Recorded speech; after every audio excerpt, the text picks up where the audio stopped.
Vous nous avez rejoint, Gaëtan Powys, vous êtes journaliste spécialiste défense pour Erecosmos, spécialiste de toutes ces dimensions aériennes. Est-ce que selon vous, le Patriot ici a montré une capacité, c'est une vieille arme, il faut le rappeler, mais une vieille arme très efficace, vérifiée?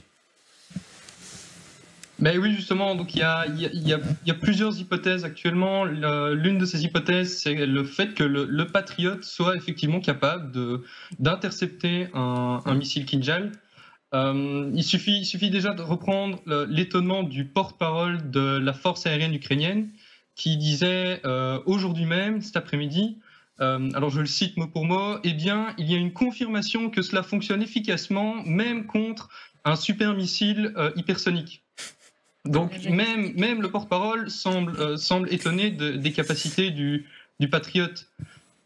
L'hypothèse Potemkin, c'est souvent appelé, il faut rappeler ces villages que Potemkin, le favori de la reine Catherine, de l'impératrice Catherine II, avait fait semblant parce qu'en réalité il n'y avait rien derrière, mais cette idée qu'il y a souvent dans la tradition russe des choses qui fonctionnent sur le papier mais pas vraiment en réalité. Oui, ça c'était d'ailleurs la tradition qu'on a vu se répéter avec l'armée russe. Hein. Tout le monde disait c'est la deuxième armée du monde, et on a vu depuis le début de la guerre que c'était pas véritablement le cas.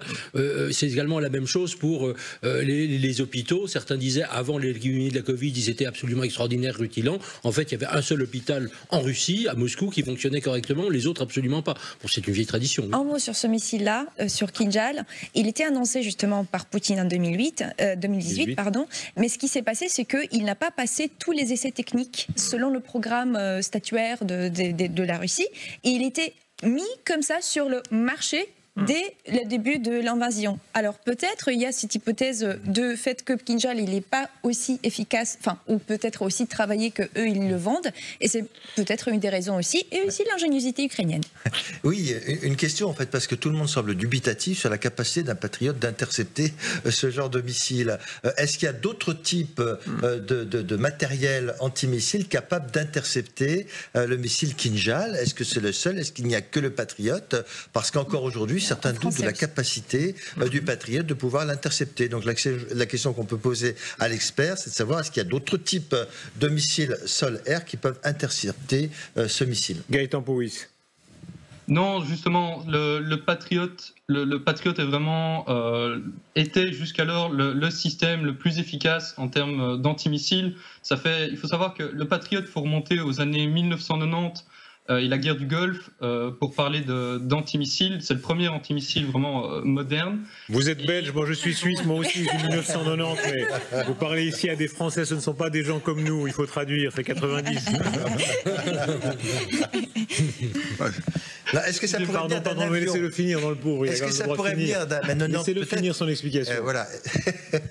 Mais donc, du coup, guerre du Golfe, depuis la guerre du Golfe, les Américains n'ont pas arrêté de développer cette capacité antimissile.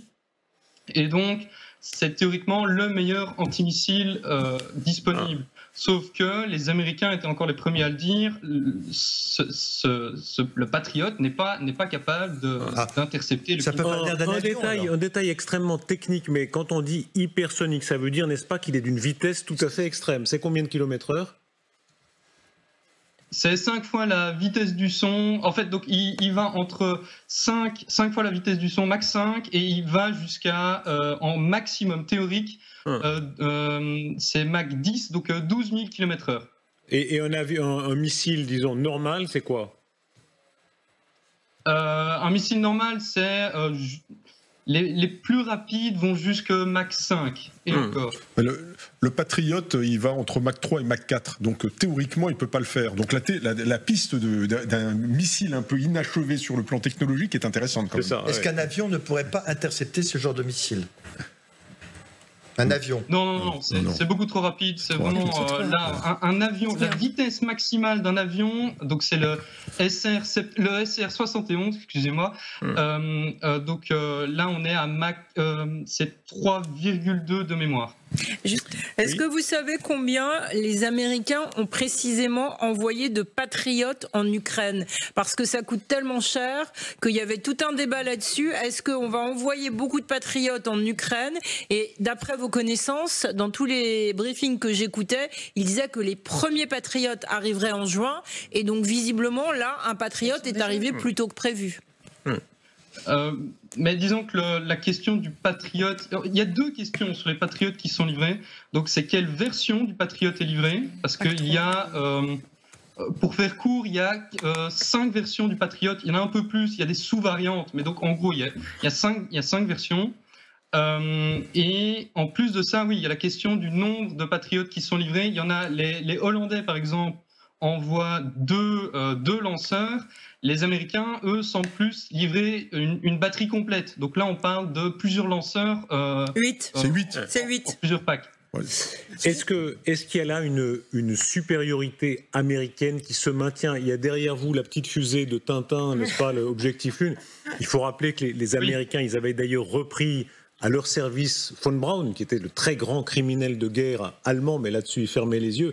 Et ils ont toujours été très en avance dans la conquête spatiale, malgré l'épisode du Spoutnik. Est-ce qu'ils gardent là encore une forme d'avance que les Russes n'ont jamais réussi à combler?